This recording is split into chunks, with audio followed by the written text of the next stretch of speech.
വാക്കിൽ പറഞ്ഞു കഴിഞ്ഞാൽ പാലായിൽ ഇപ്പോൾ സംഭവിച്ചുകൊണ്ടിരിക്കുന്നത് എന്താണെന്ന് ചോദിച്ചു കഴിഞ്ഞാൽ ഈ കോൺഗ്രസ് വളർത്തിയെടുക്കുന്ന BJP സ്ഥാനാർത്ഥിയാണ് നിലവിലത്തെ ചെയർപേഴ്സണായിട്ടുള്ള ദിയ പുളിക്കക്കണ്ടം എന്നുള്ളതാണ് യാഥാർത്ഥ്യം. ബിജു പുളിക്കക്കണ്ടത്തിൻ്റെ രാഷ്ട്രീയം എന്ന് പറയുന്നത് BJP രാഷ്ട്രീയം തന്നെയാണ്. അദ്ദേഹം കഴിഞ്ഞ പ്രാവശ്യം കോട്ടയത്ത് വോട്ട് ചെയ്യാതെ തൃശ്ശൂർ വോട്ടേഴ്സ് ലിസ്റ്റിൽ പേര് ചേർത്ത് തൃശ്ശൂരിൽ സുരേഷ് ഗോപിക്ക് വേണ്ടിയിട്ട് വോട്ട് ചെയ്തയാളാണ്. ഇവിടെ ഇപ്പോഴെന്താ ചെയ്യേണ്ടതെന്ന് ചോദിച്ചു കഴിഞ്ഞാൽ ഇത് പ്രാദേശികമായിട്ടുള്ളൊരു പ്രശ്നമാണ്. ഈ പ്രാദേശികമായിട്ടുള്ളൊരു പ്രശ്നത്തെ പരിഹരിക്കാൻ വേണ്ടിയിട്ട് അത് പ്രാദേശിക നേതൃത്വത്തിന് സാധിക്കണം. അവിടെയുള്ള കൗൺസിലർമാരുടെ അഭിപ്രായത്തിനാണ് പ്രാധാന്യം. ജനങ്ങൾ വോട്ട് ചെയ്ത് വിജയിപ്പിച്ച കൗൺസിലർമാരുടെ അഭിപ്രായത്തെ മാനിക്കാതെ കോൺഗ്രസിൻ്റെ ജില്ലാ നേതൃത്വമായിക്കൊള്ളട്ടെ സംസ്ഥാന നേതൃത്വമായിക്കൊള്ളട്ടെ ഒരു തീരുമാനമെടുത്തു കഴിഞ്ഞാൽ അത് വലിയ രീതിയിലുള്ള പ്രശ്നങ്ങൾക്ക് കാരണമാകും ഭാവിയിൽ. നമസ്കാരം. പാലാ നഗരസഭയുടെ വിഷയം നമ്മൾ ചർച്ച ചെയ്തിട്ടുള്ളതാണ്. അവിടെ നടന്ന രാഷ്ട്രീയ നാടകങ്ങളും പിന്നാലെ കോൺഗ്രസ് കൗൺസിലർമാർ രേഖപ്പെടുത്തിയ വിശ്വാസം, അതിനുശേഷം ഈ പുളിക്കക്കണ്ടം സ്വതന്ത്ര കൂട്ടായ്മ ഒറ്റപ്പെടുന്നതും ആ രംഗങ്ങൾക്ക് നമ്മൾ സാക്ഷ്യം വഹിച്ചാണ്. പക്ഷേ അവിടെ യഥാർത്ഥത്തിൽ നടക്കുന്ന രാഷ്ട്രീയ അതിൻ്റെ അടിയൊഴുക്കുകൾ എന്താണ് ശരിക്കും? അതായത് ഒറ്റ വാക്കിൽ പറഞ്ഞു കഴിഞ്ഞാൽ പാലായിൽ ഇപ്പോൾ സംഭവിച്ചുകൊണ്ടിരിക്കുന്നത് എന്താണെന്ന് ചോദിച്ചു കഴിഞ്ഞാൽ ഈ കോൺഗ്രസ് വളർത്തിയെടുക്കുന്ന BJP സ്ഥാനാർത്ഥിയാണ് നിലവിലത്തെ ചെയർപേഴ്സണായിട്ടുള്ള ദിയ പുളിക്കക്കണ്ടം എന്നുള്ളതാണ് യാഥാർത്ഥ്യം. ഇനി അടുത്ത് പറയുന്ന സമയത്ത് ഇന്നിപ്പോൾ ഏറ്റവും പുതിയ ഒരു നീക്കം ഉണ്ടായിരിക്കുന്നത് എന്താണെന്ന് വെച്ച് കഴിഞ്ഞാൽ പാലയിലെ കൗൺസിലർമാർ അവരുടെ തീരുമാനത്തിന് വിരുദ്ധമായിട്ട് DCCയും ചില താല്പര്യങ്ങളുള്ള അല്ലെങ്കിൽ ചില പ്രത്യേക താല്പര്യങ്ങളുള്ള ചില ആളുകളും കൂടെ ചേർന്നുകൊണ്ട് കൗൺസിലർമാരുടെ അഭിപ്രായത്തെ അട്ടിമറിക്കാൻ വേണ്ടിയിട്ടുള്ള നീക്കം നടക്കുകയാണ്. അപ്പോൾ ഈ നീക്കത്തിനെതിരെ മല്ലികാർജ്ജുൻ ഖാർഗെയ്ക്കും അതോടൊപ്പം തന്നെ രാഹുൽ ഗാന്ധിക്കും KPCC പ്രസിഡന്റിനുമൊക്കെ പരാതി നൽകാൻ വേണ്ടിയിട്ടുള്ള തയ്യാറെടുപ്പിലാണ്. ഇവിടെ നമ്മൾ മനസ്സിലാക്കേണ്ട കാര്യം എന്താണെന്ന് ചോദിച്ചു കഴിഞ്ഞാൽ ഈ കൗൺസിലർമാർ, ഈ 6 കൗൺസിലർമാർ സ്വതന്ത്ര കൂട്ടായ്മയ്ക്കെതിരെ അതിശക്തമായിട്ടാണ് പറയുന്നത്. ഇനി ഒരു തരത്തിലും ഈ സ്വതന്ത്ര കൂട്ടായ്മയുമായിട്ട് ചേർന്ന് പ്രവർത്തിക്കാൻ സാധിക്കില്ല എന്നുള്ളൊരു ദൃഢനിശ്ചയമാണ്. സാധാരണ കോൺഗ്രസ് നേതാക്കന്മാർക്കിടയിൽ ഉണ്ടാവാത്തൊരു കാര്യമാണ്. ഇവർ ഈ 6 പേരും അതിശക്തമായിട്ട് തന്നെ അവരുടെ അഭിപ്രായത്തിൽ ഉറച്ചു നിൽക്കുകയാണ്. കാരണം ഈ ഒരു സ്വതന്ത്ര കൂട്ടായ്മയുടെ ഏകാധിപത്യത്തിനെതിരെ ഒരു കാരണവശാലും കീഴടങ്ങത്തില്ല. ഒരു അടിമക്കണ്ണുകളായിട്ട് ഇനി തങ്ങൾ നിൽക്കില്ല. തങ്ങൾക്ക് തങ്ങളുടേതായിട്ടുള്ള അഭിപ്രായങ്ങളുണ്ട്. ആ അഭിപ്രായങ്ങളാണ് നടപ്പിലാക്കേണ്ടത്. അല്ലെങ്കിൽ കോൺഗ്രസ് പാർട്ടിയെ സംബന്ധിച്ചിട്ട് കോൺഗ്രസ് പാർട്ടിയുടേതായിട്ടുള്ള രീതിയിൽ വേണം നഗരസഭാ ഭരണം പോകാൻ എന്നുള്ള രീതിയിലാണ് ഈ പറഞ്ഞ സ്വതന്ത്ര കൂട്ടായ്മ. അപ്പോൾ DCC വൈസ് പ്രസിഡൻ്റായിട്ടുള്ള ബിനു പുന്നത്താനമൊക്കെ എനിക്ക് തോന്നുന്നു ഈ കൗൺസിലർമാരുടെ തീരുമാനത്തിന് എതിരാണ്. അതിനുശേഷം ഈ കൗൺസിലർമാരോടൊക്കെ ഇവർ പറഞ്ഞിരിക്കുന്നത് എന്താണെന്ന് ചോദിച്ചു കഴിഞ്ഞാൽ സംസ്ഥാന നേതൃത്വവും DCC നേതൃത്വവും ഒക്കെ ഈ കൗൺസിലർമാരുടെ തീരുമാനത്തിന് എതിരാണ് എന്നുള്ളതാണ്. അപ്പോൾ നമുക്ക് കോൺഗ്രസിൻ്റെ സംസ്ഥാനത്തെ നേതാക്കന്മാരോടും ജില്ലയിലുള്ള നേതാക്കന്മാരോടും പറയാനുള്ള കാര്യം എന്താണ് എന്ന് ചോദിച്ചു കഴിഞ്ഞാൽ നിങ്ങളിപ്പോൾ ഈ പറഞ്ഞ ഈ സ്വതന്ത്ര കൂട്ടായ്മയെ പിന്തുണച്ചു കഴിഞ്ഞാൽ ഭാവിയിൽ നിങ്ങൾ ദുഃഖിക്കേണ്ടി വരും. അടുത്ത തെരഞ്ഞെടുപ്പിൽ കോട്ടയത്ത് ഷോൺ ജോർജ് ലോക്സഭയിലേക്ക് മത്സരിക്കും എന്നുള്ള കാര്യം നിങ്ങൾ എഴുതി വെച്ചോളൂ. അത് കഴിഞ്ഞാൽ പിന്നെ ഷോൺ ജോർജ് മത്സരിക്കാൻ വേണ്ടി പോവുക പൂഞ്ഞാറിലേക്കാണ്. അപ്പോൾ പിന്നെ പാലയിൽ ആരും മത്സരിക്കും എന്നുള്ളൊരു ചോദ്യമുണ്ട്.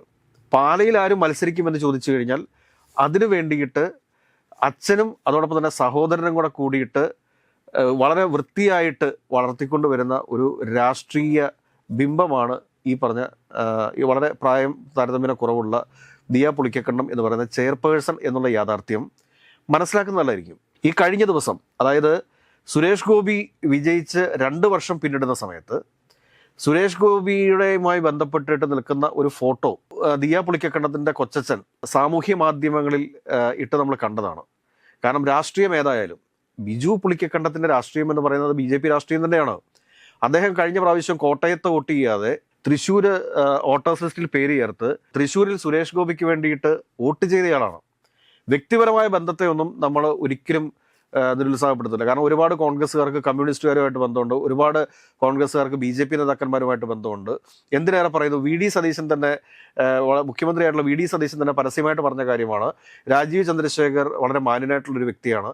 അദ്ദേഹത്തിന് എന്തെങ്കിലുമൊക്കെ ഒരു BJP സംഘപരിവാർ അജണ്ട അദ്ദേഹത്തിനുണ്ട് എന്നെനിക്ക് തോന്നുന്നില്ല. അദ്ദേഹം നേമത്ത് മത്സരിച്ചാൽ വിജയിക്കും എന്ന് വരെ പറഞ്ഞത് നമ്മുടെ മുഖ്യമന്ത്രിയായിട്ടുള്ള VD സതീശനാണ്. അത് VD സതീശൻ പറഞ്ഞതുകൊണ്ട് അതിനെ നമുക്ക് നിസ്സാരവൽക്കരിച്ച് കളയാം. മറിച്ച് ഏതെങ്കിലും ഒരു CPMന്റെ നേതാവാണ് ഇത് പറഞ്ഞിരുന്നതെങ്കിൽ അത് വലിയ വിവാദമാക്കി ഇവിടുത്തെ മാധ്യമങ്ങൾ മാറ്റിയേനെ. ഇത് VD സതീശനാണ് പറഞ്ഞത് എന്നുള്ളത് കൊണ്ട് അത് ഇങ്ങനെ നിസ്സാരവൽക്കരിച്ച് അല്ലെങ്കിൽ അവഗണിച്ച് കളയാനേ സാധിക്കത്തുള്ളൂ.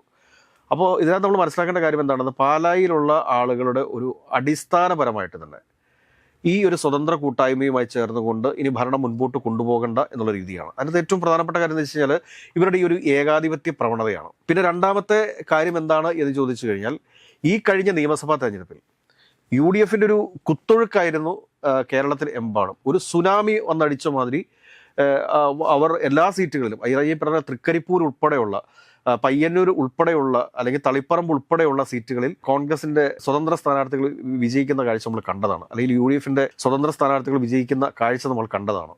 അപ്പോൾ അത്രയും വലിയൊരു ഭൂരിപക്ഷം എല്ലാ മണ്ഡലങ്ങളിലും ലഭിച്ചപ്പോഴും പാലയിലെ UDF സ്ഥാനാർത്ഥിക്ക് താരതമ്യേന വോട്ട് കുറഞ്ഞു പോയിരുന്നു. ആ വോട്ട് കുറഞ്ഞു പോകാൻ കാരണം എന്താണ്? ആ കുറഞ്ഞു പോകാൻ കാരണം എന്താണ് എന്ന് ചോദിച്ചു കഴിഞ്ഞാൽ, ഷോൺ ജോർജ് BJPയുടെ സ്ഥാനാർത്ഥിയായിട്ട് താമര ചിഹ്നത്തിൽ അവിടെ മത്സരിച്ചു എന്നുള്ളതാണ്. അതായത് ഈ സ്വതന്ത്ര കൂട്ടായ്മയുടെ 3 വാർഡുകളിൽ UDF സ്ഥാനാർത്ഥി 3ാം സ്ഥാനത്തേക്ക് പോയി. ഒന്നാലോചിച്ച് നോക്കൂ.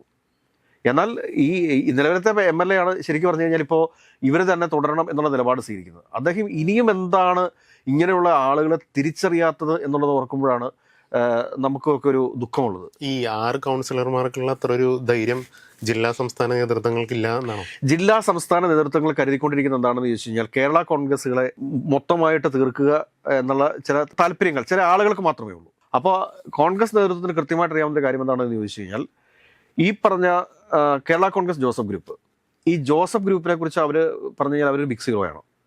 അവർക്ക് തൊടുപുഴയിലും ഇടുക്കിയിലും കുറച്ച് ഉണ്ട് എന്നതിനപ്പുറത്തേക്ക് ഈ പറഞ്ഞ അവരുടെ മന്ത്രിയായിട്ടുള്ള മോൻസി ജോസഫ് മത്സരിക്കുന്ന കടുത്തുരുത്തിയിൽ പോലും അവർക്ക് സംഘടനാ സംവിധാനമില്ല. മറ്റു പല സ്ഥലങ്ങളിലും അവരുടെ 7 MLA വിജയിച്ചിട്ടുണ്ടല്ലോ.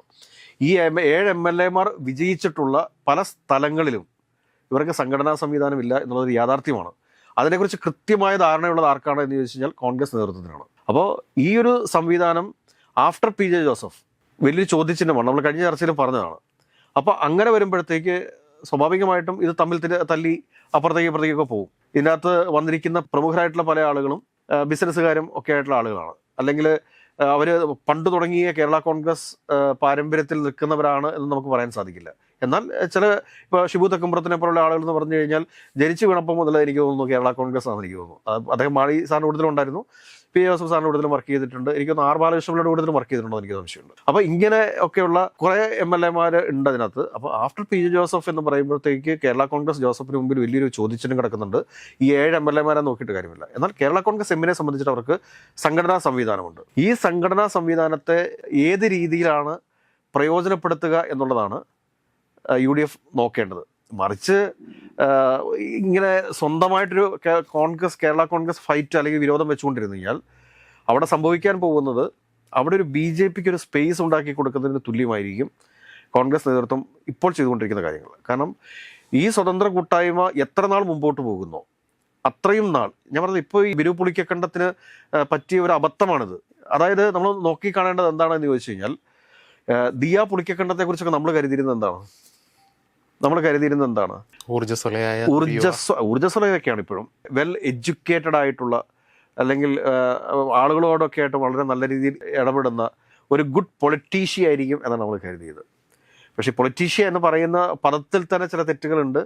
ആ തെറ്റുകളാണ് ഈ പറഞ്ഞ ചെയർപേഴ്സൺ പോലീസ് സ്റ്റേഷനിൽ കൊടുത്ത പരാതിയിൽ ആവർത്തിച്ചിട്ടുള്ളത്. എനിക്ക് തോന്നുന്നു ഏകദേശം 36ഓളം തെറ്റുകൾ നമ്മൾ പരിശോധിച്ച് നോക്കുന്ന സമയത്ത്, ഇപ്പോൾ ഇംഗ്ലീഷ് മീഡിയത്തിലാണ് പഠിച്ചത് എന്നുണ്ടെങ്കിലും ഇംഗ്ലീഷിൽ എഴുതിയിരിക്കുന്ന തെറ്റുണ്ട്, മലയാളത്തിൽ എഴുതിയിരിക്കുന്ന തെറ്റുണ്ട് എന്ന് പറയുമ്പോഴത്തേക്ക് ആളുകളുടെ മനസ്സിലൊക്കെ ഉണ്ടായിരുന്ന ഒരു രൂപമുണ്ട്.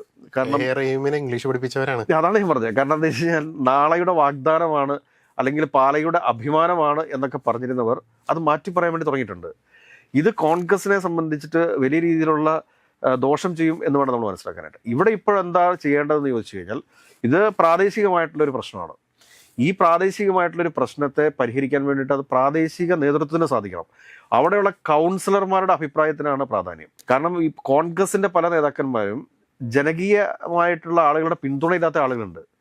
അങ്ങനെയുള്ള ആളുകളുടെ അഭിപ്രായം കേട്ടുകൊണ്ട് കൗൺസിലർമാരുടെ, അതായത് ജനങ്ങൾ വോട്ട് ചെയ്ത് വിജയിപ്പിച്ച കൗൺസിലർമാരുടെ അഭിപ്രായത്തെ മാനിക്കാതെ കോൺഗ്രസിൻ്റെ ജില്ലാ നേതൃത്വമായിക്കൊള്ളട്ടെ സംസ്ഥാന നേതൃത്വമായിക്കൊള്ളട്ടെ ഒരു തീരുമാനമെടുത്തു കഴിഞ്ഞാൽ അത് വലിയ രീതിയിലുള്ള പ്രശ്നങ്ങൾക്ക് കാരണമാകും ഭാവിയിൽ. ഇപ്പോൾ MLA ആവാം, നാളെ കട്ടിലൊഴിഞ്ഞു കഴിഞ്ഞാൽ MLA ആകാം എന്നൊക്കെ വിചാരിച്ച് കുപ്പായം ധരിച്ചിരിക്കുന്നവർ ഓർക്കുക, നിങ്ങളുടെക്ക് തന്നെ വെല്ലുവിളിയാകുന്ന ഒരാളെയാണ് എന്ന് പറഞ്ഞ ഒരവസ്ഥയിലാണ് കാര്യങ്ങൾ എന്നുള്ളത് ഒരല്പമെങ്കിലും രാഷ്ട്രീയമായിട്ട് നിങ്ങൾ ചിന്തിക്കുന്നുണ്ടെങ്കിൽ നിങ്ങൾ മനസ്സിലാക്കേണ്ടതുണ്ട്.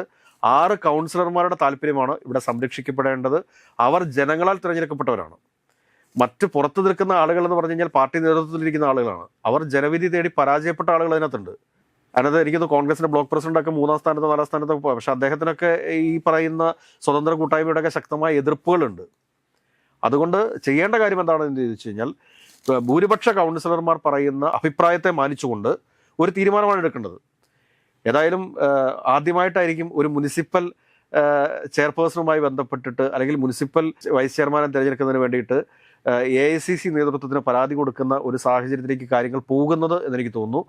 അടിയന്തരമായിട്ട് തന്നെ കോൺഗ്രസിൻ്റെ പക്വതയുള്ള നേതാക്കന്മാർ, അതായത് പ്രത്യേകിച്ച് ജോസഫ് ആഴിക്കിനെ പോലെയൊക്കെയുള്ള നേതാക്കന്മാർ കോട്ടയം ജില്ലയുടെ ശക്തമായ സാന്നിധ്യമാണ്. അപ്പോൾ അദ്ദേഹത്തെ പോലുള്ള ആളുകൾ കൃത്യമായൊരു ഇടപെടൽ ഈ വിഷയത്തിൽ നടത്തേണ്ടതുണ്ട്. അങ്ങനെ നടത്തിക്കഴിഞ്ഞാൽ തീർച്ചയായിട്ടും ആത്മാഭിമാനത്തോടു കൂടി തന്നെ കോൺഗ്രസ്സിന് വരുന്ന 4.5 വർഷവും സ്വതന്ത്രമായിട്ട് ആത്മാഭിമാനത്തോടു കൂടി പാലാ മുനിസിപ്പാലിറ്റി ഭരിക്കാൻ സാധിക്കും എന്നുള്ള യാഥാർത്ഥ്യം അവർ മറക്കരുത് എന്നുള്ളൊരു ഓർമ്മപ്പെടുത്തൽ മാത്രമേ ഈ അവസരത്തിൽ നമുക്ക് നടത്താൻ വേണ്ടിയിട്ട് സാധിക്കത്തുള്ളൂ.